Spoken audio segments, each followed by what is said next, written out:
Well, thank you all for coming today. I hope you guys are feeling well fed, well nourished, and sort of open for sort of a dialogue and a conversation. You know, what I've got is I've got a presentation for you. I've got some work. I've got some thoughts on creativity. I've got some thoughts on what I think has helped me in my career that I can share with you guys.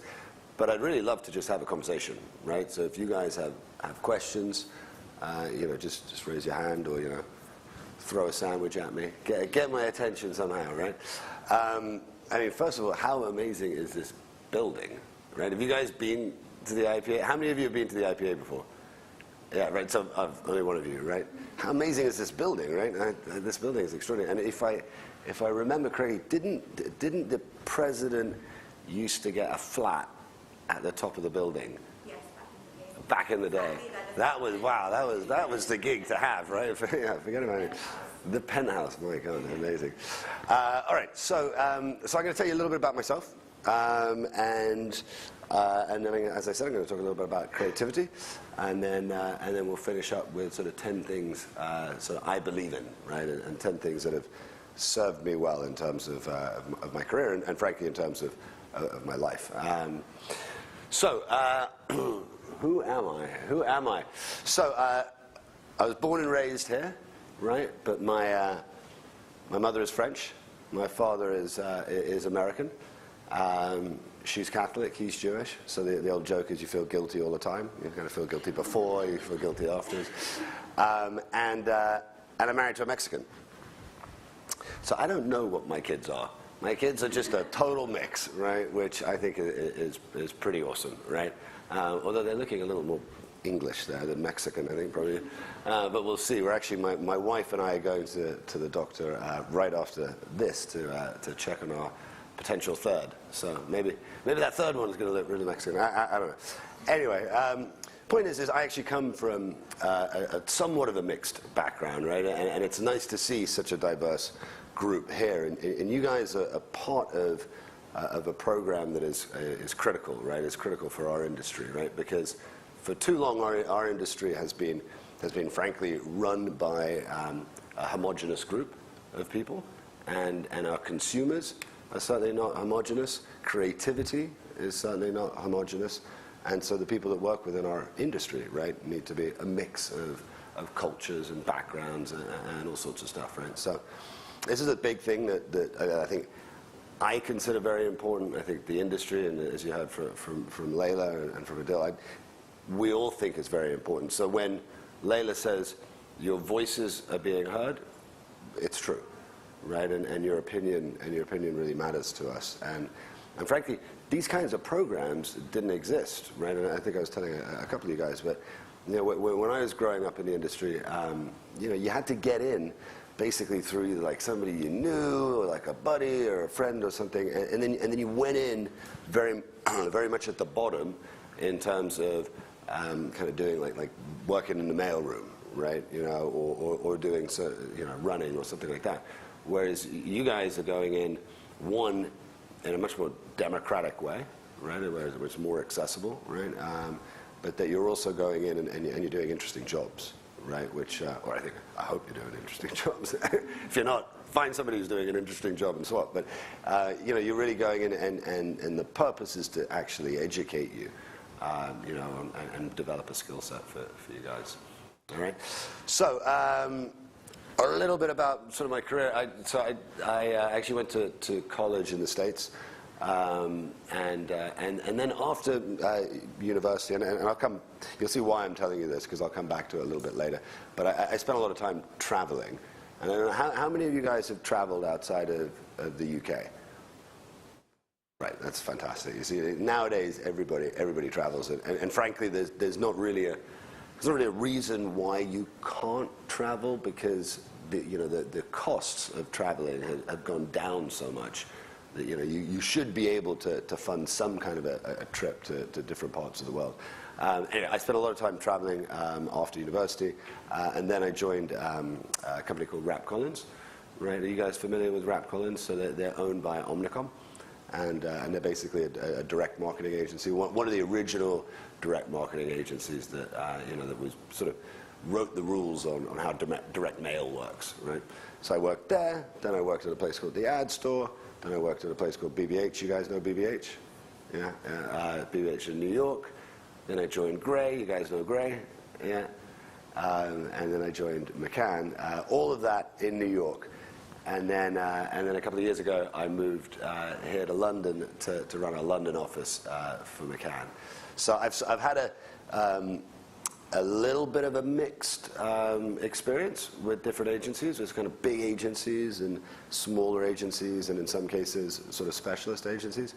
And I would also recommend that, and I'll pick this up a little bit later, but sort of the broader your experience, the faster you're going to be able to identify the kind of place that you want to work, right? Because places are very different, right? You know, there's the industry and the products that we make, right? But then there are the cultures, and there are the sort of the organizations that you join, right? And an organization of 25 people is radically different to an organization of 25,000 people, right? Or may share some values. So working out the kind of place that you want to be is sort of critical, right? So, but I think you guys get to move around a lot, right? Don't you, within this program? You do get to move, right? So you'll get a sense of kind of what's interesting and kind of what perks your interests. Just very quickly on McCann, you know, we're 24,000 people around the world, talking of the larger sized organizations. You know, we're in virtually every market. We're a group of agencies at McCann World Group that cover a lot of different disciplines, right? So where's the gentleman from Momentum? So, oh, there you are. Yeah, right. So this gentleman is part of, what was your name again? I'm sorry. Kate. Right, yeah, so he works with our activation and shopper experience specialists, Momentum, but we're part of a group that offers a lot of different disciplines. Similar, in fact, to I think like a lot of what you guys are part of as well, right? So it's an agency network. These are some of the big global brands we've got. We've got, you know, roughly, if you look at every office, we probably have within each office 50% of our brands will be big global brands. The other 50% will be local brands, right? And actually, that's kind of a healthy mix, because it's important that you feel like you're part of kind of the local culture, the local market, as well as kind of servicing some of the big brands. And we like to say we help brands play a meaningful role in people's lives, right? And I think more than ever now, you know, when consumers are just hit incessantly with messages, right? There's got to be a reason for a consumer to care about your brand, and there's got to be a reason for a consumer to care about your product. There's got to be some level of meaning, right? Even if it's, you know, it's at a fairly small level, right? There's got to be a reason to connect, right?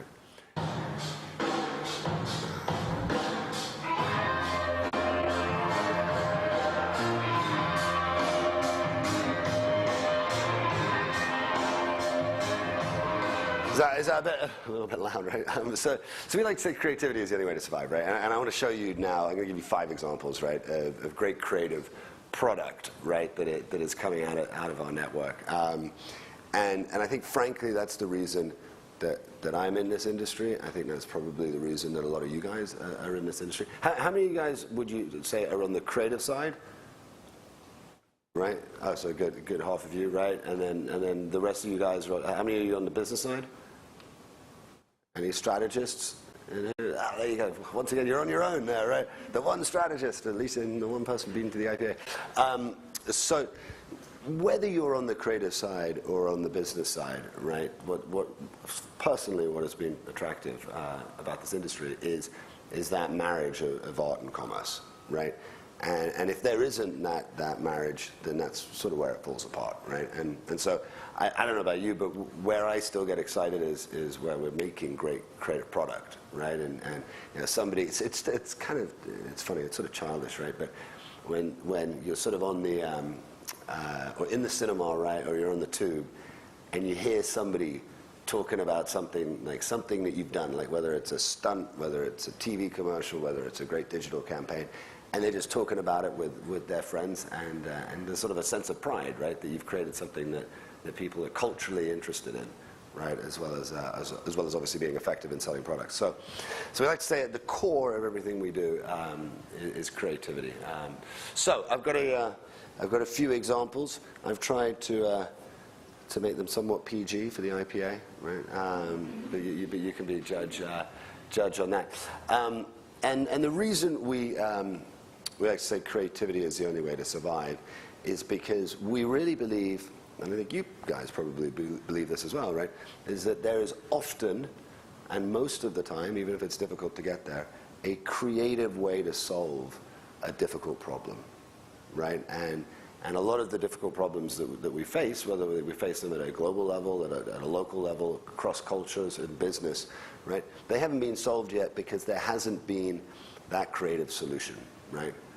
And we really believe that, right? And we really like to approach our clients' businesses like that as well, right? So this is a piece of work that we did out of the States, and I like to say it's how do you use embarrassment or equate embarrassment to saving lives. Kyle gave himself. Oh, of course. There you go. I'm so glad. Kyle, we gotta go. Mommy's got an appointment.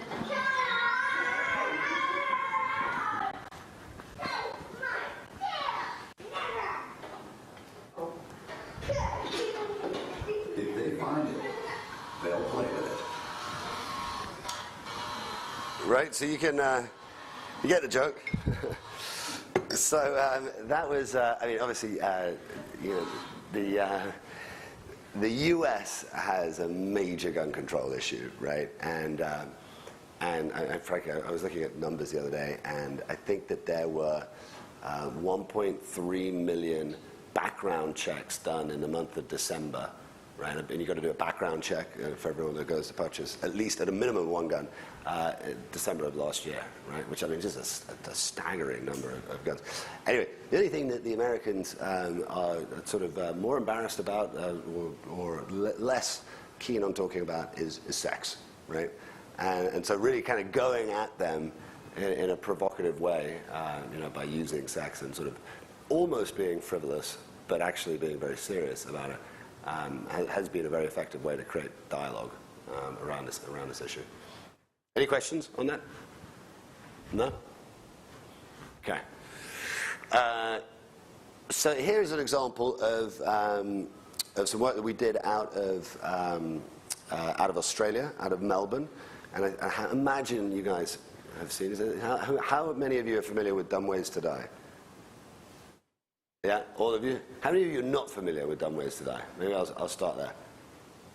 Yeah, okay, I'm going to play 5 seconds for you, right? Just because you haven't been exposed to it. But basically, Dumb Ways to Die, right, was a PSA brief, right, from the local metro authority in Melbourne, who said, we've had this kind of weird increase in people falling onto the tracks in our train stations.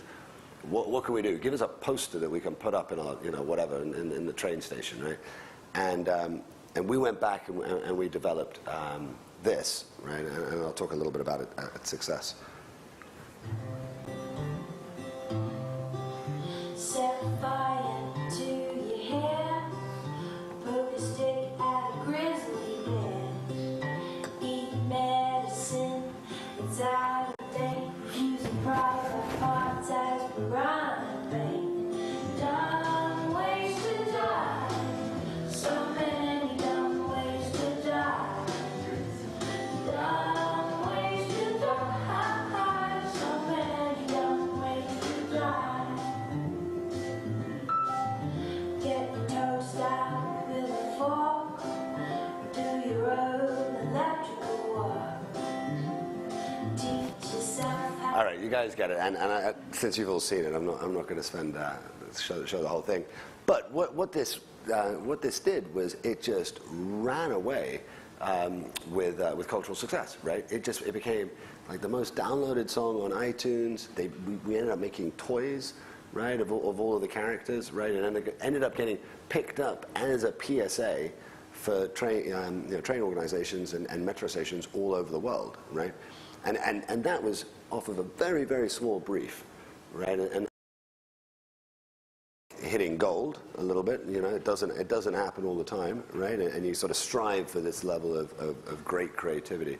But it's extraordinary to see something so small escalate to something so big and so powerful. And that, again, that's one of the things that kind of gets you up in the morning, right? And gets you excited about what we do. All right.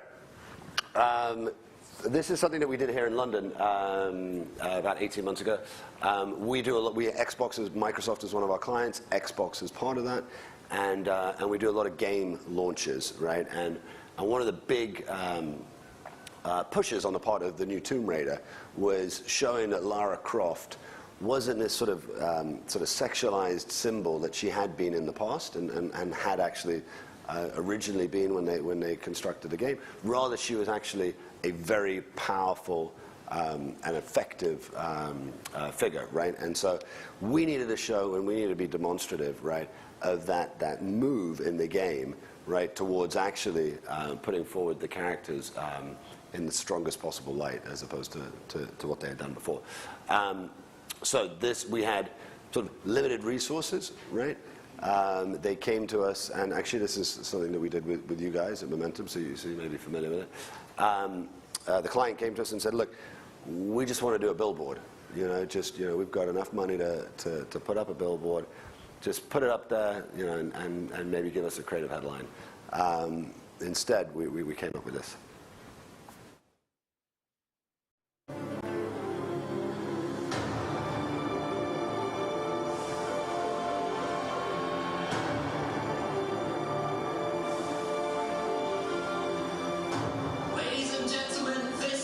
Survival billboard. Pretty nervous. Already. The pain is only temporary. Glory lasts forever.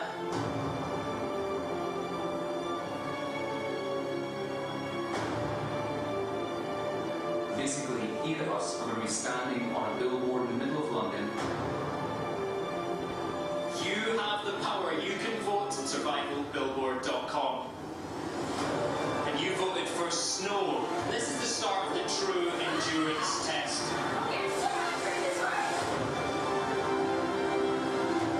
It's incredible that they're still standing.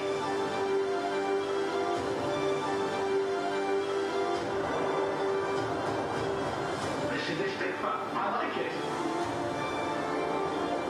They will be suffering from genuine fatigue at this point. I underestimated the challenge. That's it. I'm done.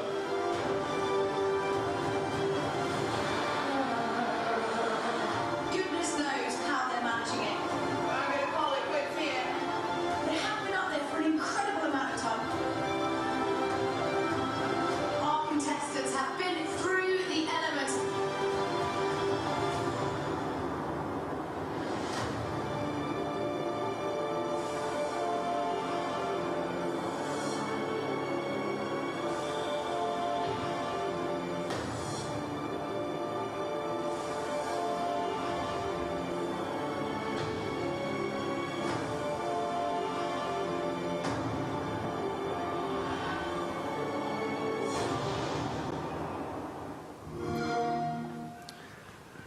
So it's slightly twisted. It's a bit like those Japanese game shows. I don't know if you've seen them, where they sort of torture their contestants. But one of the ways that we measure the success of a campaign is the level of amplification, right? And that was watched all over the world. And there were people tweeting about it. There were people talking about it. And it managed to garner the level of fame that we would normally not have been able to do with just a billboard. All right, so a couple more examples for you guys, and then we can keep chatting.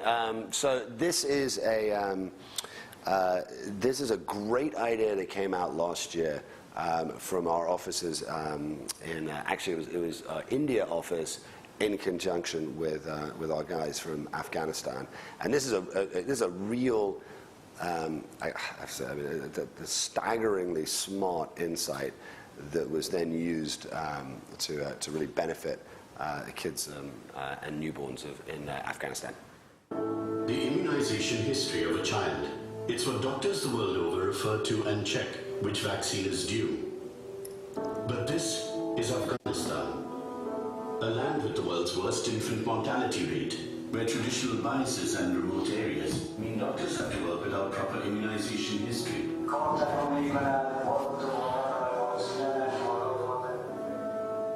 We are facing a lot of challenges due to high level of illiteracy and different traditional beliefs in the community. To counter Afghanistan's traditional bias against immunization, we turn to another tradition. This little bracelet is a common sight in Afghanistan, a lucky charm that protects Afghan newborns from evil forces. Today, this bracelet protects from much more. This is the immunity charm, a simple thread with colored beads that are messages from doctors to each other and to the people of Afghanistan. Each colored bead is code for a specific vaccine. With every vaccination, doctors add the corresponding bead to the bracelet, a reminder of a baby's immunization history worn by the baby. Requiring just 1-hour training programs, the immunity charm has excited the healthcare community in Afghanistan and beyond. I'm really excited about the immunity charm because it turns culture into incentive and a bracelet into long lineups of mothers and children at vaccine clinics.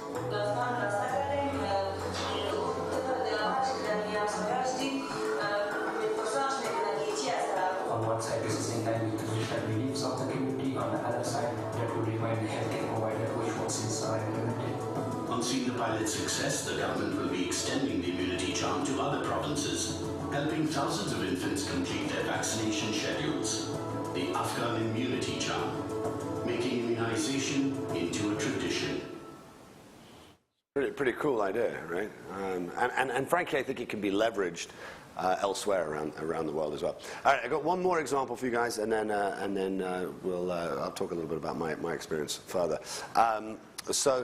How can we use creativity to challenge the status quo and inspire billions? So this is the story of State Street Global Advisors, right? Which is a very, very traditional financial firm in the States, right? That there you go, State Street Global, traditional financial firm in the States, right? Based out of Boston, right? They trade all kinds of products, financial products, right? And one of these products, right, or a series of these products are called ETFs, right? And are you familiar with what an ETF is? ETF is basically a collection of different funds, right? And you kind of package it up and you sell it to people who want to buy stocks, right? They had one ETF that was focused on boards that were dominated by women, that had over 50% members in their boards. And they packaged up this ETF because they had the belief that actually boards that were more diverse would actually have more successful businesses, right? And they had packaged it up and they had this kind of awesome ETF and they had this awesome product, but nobody had found it, identified it, and then actually told us a story about it. So that's where we came in, and we did this.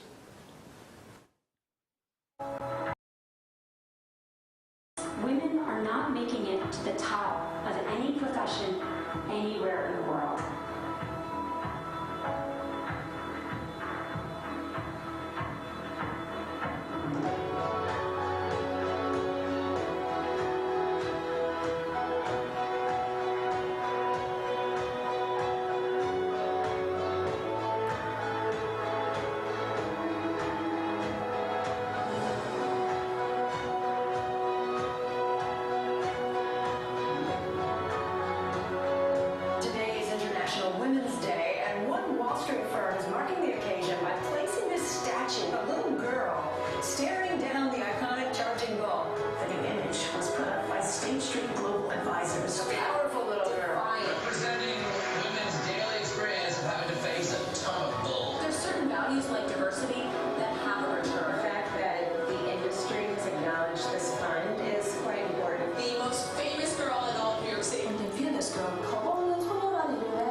So that was something that we're super proud of, right? And obviously, I think probably a lot of you guys are familiar with that story. And what's amazing is that little statue, and again, this is going back to my point about sort of amplification, is when you create something that truly has meaning and truly has value, then it has a much longer staying power, right? So people are still listening to Dumb Ways to Die. They're still downloading it. That statue is still up there. Those beads are still being used.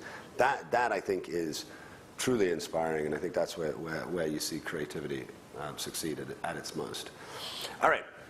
Any questions on any of the work? No? Do you guys like it? Yeah? Okay, good. At least we got that. All right, so 10 things I believe in, right? So, first thing I believe in is I believe that anyone can be creative, right?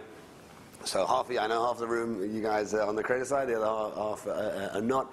I think you guys are all creative, and I think you can all potentially be creative, and I think that's frankly why you're in this industry. And if you look at some of our kind of most inspiring leaders at the moment, they're often individuals that may not have come from typically creative backgrounds, right? So Elon Musk, who ostensibly runs a car manufacturer, right, would not normally have been one of the most creative individuals that you would look at, but now you see all of the activity that he does, and he's super creative, right? Or if you look at Satya Nadella, right, who runs Microsoft, Microsoft was absolutely not considered 10 years ago to be a particularly creative entity or a particularly creative company, right? But now, when you look at the products that they've got and you look at some of the perspectives that they're taking, they absolutely have become and have returned to that place of creativity that they once were. So, you know, creativity can extend to anyone, right? So, this is a young girl, a Girl Scout in the States, selling cookies. But she found the right place to sell her cookies, which was outside a marijuana dispenser, and was hugely successful. And I love this example. I think it's sweet. So I think anybody can be creative. So don't let anyone tell you otherwise.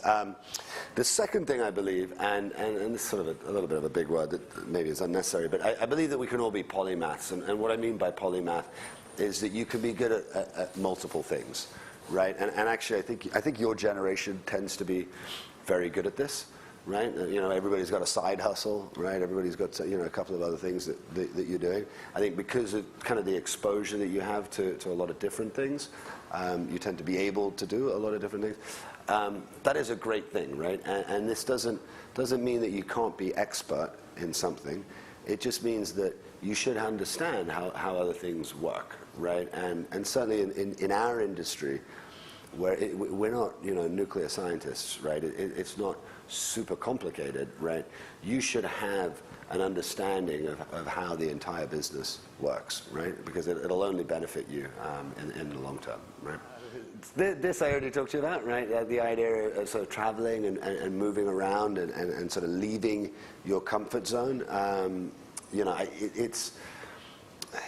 Jumping into the deep end of something, right, is a very powerful educational tool, right, in terms of giving you your self-confidence, in terms of giving you kind of exposure to new and different things, right, and whether it's through traveling, whether it's just moving to whether it's different companies or frankly kind of living in different places around the UK. Right, that kind of change, right, can really help give you a different cultural perspective, right, and actually leads into the next point that I want to make, which is the idea of building cultural intelligence. Have any of you heard of cultural intelligence before? No, right? Have you? Yeah, Leila? Yeah, good. So I'm sort of obsessed with this, the idea of cultural intelligence, right, which is everybody, used to define intelligence in a pretty sort of myopic, straightforward fashion, right, which was the IQ, right? Then we've moved to add EQ and sort of the emotional quotient and emotional intelligence as being important in terms of aggregate intelligence of an individual. Cultural intelligence is now the next step, right, in that trifecta, I think, of total smarts, right? And cultural intelligence is about the ability to affect change in different cultures, right? And that's the ability to motivate right, or to create difference, right, in different cultures. So if you think a good example, I'll give you my example, then you can sort of think about your own example. But in my case, you know, spending time with my wife's family in Mexico, right, and she's got a very big family, right, and being able to sort of drive them towards a decision, right, it could be a very simple decision, right, okay, being able to do that while simultaneously, right, being able to go into my office in London, right, and push a whole group of very mixed, you know, creative background individuals, right, towards a goal of growing business and creating great work, right, at the same time as being able to go and spend time with my mother's family, right, you know, working class Southern French, and actually managing to connect with them and motivate them in a particular way. That idea, right, that you can move between different cultures and you can inspire and you can drive change, right, is very, very powerful, right? And if you see some of the most effective individuals, and you look in your agencies, right, some of the most effective individuals will be those individuals that have had exposure to different cultures and understand how to think in the same vein as that culture, but then also adding whatever other insights that they may have garnered from their experiences, whether it's world experiences or kind of a cross-business experience. Does that make sense? Yeah, right. I think it's kind of a cool thing, and I think we don't qualify or quantify it enough nowadays. That cultural intelligence, right, and that need for cultural intelligence. But frankly, what I think you see it all around us, right, and you see it in the people that you inadvertently end up looking up to. They often have a lot of this cultural intelligence. Don't read like that. The kid looks kind of insane. But it's important to cultivate curiosity, right? And what I mean by that is you should find the time to expose yourself to something that doesn't feel immediately relevant to your life, right? So if you just pick up a book, right, that is on a subject that may not be a subject that you currently need in your day-to-day life, right? But read that book, get interested in that subject matter. What you'll find is you'll return to it. A year later, maybe a month later, something will come up and you'll have this other reference point, right, that you may never have actually gone to had you not forced yourself to think about something totally different. So it doesn't have to be reading a book. I mean, it could just be going and seeing a film that is just sort of outside of your comfort zone that you wouldn't normally go and see, or going and you know, well, frankly, it's just cultivating curiosity, right, and in a very, very broad sense. All right, we're almost there. 5 left to go. So this is probably my favorite product in the world at the moment, right? Is bubble mint gum, right? Bubble mint gum, right, is just a genius idea, right? Because it is basically a little bit of childhood wrapped up in being an adult, right? It's the bubble gum, right, of childhood, and then it's the serious, you know, menthol mint of adulthood, right? And I think it's a great, analog for how we should be as we grow up as humans, right? Is you always want to be a little bit of child, right, and a little bit of adult, right? And it's kind of a trite thing to say, to keep that child alive within you, but I think frankly it's essential and it's imperative, and for our industry, it's what makes it fun as well, right? So it's a bubble mint. Who likes bubble mint? Does everybody like bubble? Only you two, right? Only you two, right? Really? I think it's amazing, bubble mint. Find mentors. These are just a few people in my life.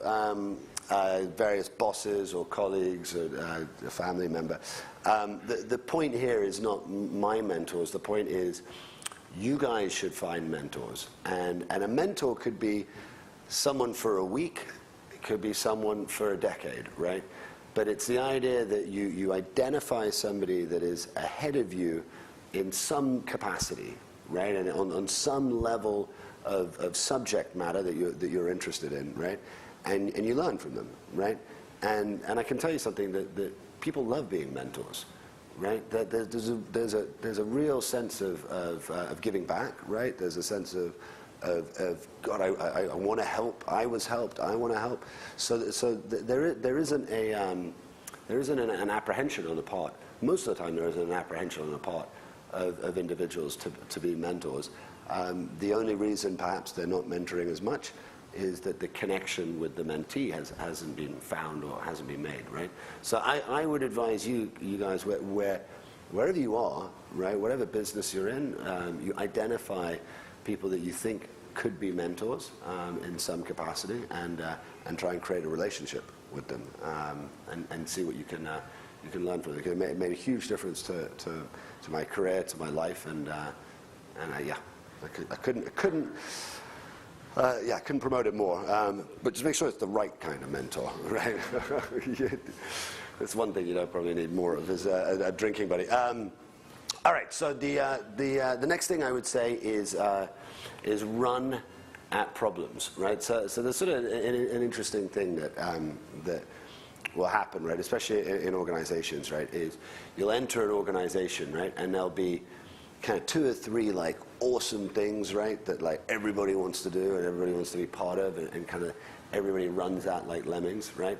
And then there'll be like 2 or 3 super tricky things, right, that nobody wanted to touch, right, because they were hard and they were difficult and they were complicated and nobody solved them before, right? My suggestion is you go for those, right? My suggestion is you don't go for the obvious, easy, most attractive, shiny object, right? Go for the tougher experiences, and go for the tougher challenges and the tougher problems. And frankly, there's the reason for that, other than it kind of educating you in a better way. The reason that it's better to go for those kind of problems is that is how you're going to differentiate yourself faster, right? Because you will have gone for something that nobody else is going for, right? So you will, right? You will have inspired confidence and trust, right? You would have shown that you're not scared of going after kind of a tough thing, right? And if you solve it, right, or if you succeed in whatever it is that you're doing, right, you will, you'll be heroic, right, in some capacity, right? So don't be scared of the tough problems, because here's the other thing, right, is if people haven't been able to solve it, right, then even if you don't solve it, nobody's going to think, oh my God, they should have solved it, right? Because nobody solved it up to that point, right? So there's not a lot of risk, right? But there's probably much more risk in going the easier route. The 8th thing I would say is be a hunter. This is a little bit of an aggressive gif, but and it's actually kind of a cannibalism gif. I think I might need to change that one. What I mean by being a hunter is seek out opportunities, right? Help to identify where there are some interesting opportunities. I think too often, we get fed a construct of how to behave, right? And then we ostensibly stick with that construct, as opposed to looking at new ways of doing things, right? And I think, again, as we said right at the beginning of the session, right, this industry and we are very interested in hearing about what you think is important, where you think this industry should be going, right? And the only way for us to understand that is for you to kind of go out there and kind of identify it and express it and bring it to us. So you've got to be front-footed about ideas and the pursuit of them, okay? Any questions on that? No? All right, last but not least, outthink, outwork, outcare. This is actually kind of a motto that we have kind of around our offices. It's not going to be anything new to you, right? But absolutely, you get what you put in, but you get out what you put in, right? You've got to work hard. I mean, as I said, and I was talking to some young people the other day, and I realized how, on one level, how much trickier it is for you guys because of the kind of the democratization of the working landscape, right? That it's become so much more global for you, right? So whereas in previous generations you might have competed, right, with a much smaller group of individuals, right? Your competitive set is actually now much broader, right? As there's the ability to sort of farm work out in different ways and kind of lean into different business models, right?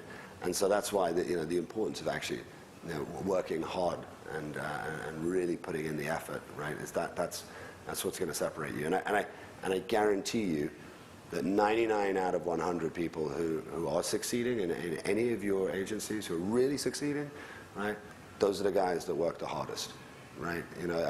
Often people say, oh, well, that guy lucked out because he got this or got that, or so and so, that didn't really, kind of put in that much effort. I promise you, rarely do you see the people who are really succeeding not having put in more effort or as much effort as those next to them. Okay. Bit souring, that one, wasn't it? All right. Okay, so I'll just finish off with last thing is be nice, right? I think it's antiquated and it's archaic, right? The kind of the asshole boss and the kind of the mean boss and kind of sort of shouting at. I don't think anyone shouts at anybody in our office, right? I don't think I've heard anybody shout in the last 5 years, right? There's no need to be aggressive, and there's no need to be not be cordial and nice and support one another. We succeed much faster as a collective than as individuals. So listen, I think I'm probably sort of preaching to the choir here a little bit, since you guys tend to be a generation that is better at collective approaches to things, but lean into that. It's such an important and it's an important quality to have. On that note, I'm going to leave you with one last piece of creative, and then we can have a couple of questions. This is a story about Coleman Sweeney. Coleman, in short, was an asshole. Everyone in this small town knew it. It wasn't that he tried particularly hard to be unpleasant. It just seemed to come naturally to him. Coleman felt like the whole world owed him something, which caused him to regularly ignore the rules of a decent, acceptable society.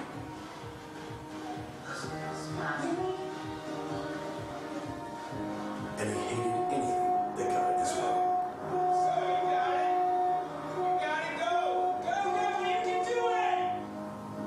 And small animals. Even to children, he was an asshole. He was, as they say, born to it. But then, the strangest thing happened. Something entirely unexpected. Coleman Sweeney died. A brain aneurysm. Well, subarachnoid hemorrhage to be more specific. And it came as he argued over whether extra fries should be included in a $1.99 early bird breakfast, which was a typical Coleman Sweeney play. It was then that Sarah found something completely unexpected. Coleman Sweeney had registered to be an organ donor. Nobody knew what caused Coleman to do it, but there it was, generous and majestic. And that was the day that Coleman went from asshole to hero. You see, his liver went to Stan, a father of two. His heart went to Miranda Morgan, who went on to teach for 25 more years. And his tendons went to Staff Sergeant W, who was able to walk again and would never need to be pushed across the street by his physical therapist. And in a moment of small world irony, his corneas went to his 82-year-old next-door neighbor so that she could finally see the crack that her dog made in the side yard and pick it up. Yes, in life, Coleman was a bona fide asshole. 365 days a year, 24/7. But in death, well, let's just raise our middle fingers and shout, "Up yours, Coleman Sweeney. You're not an asshole anymore."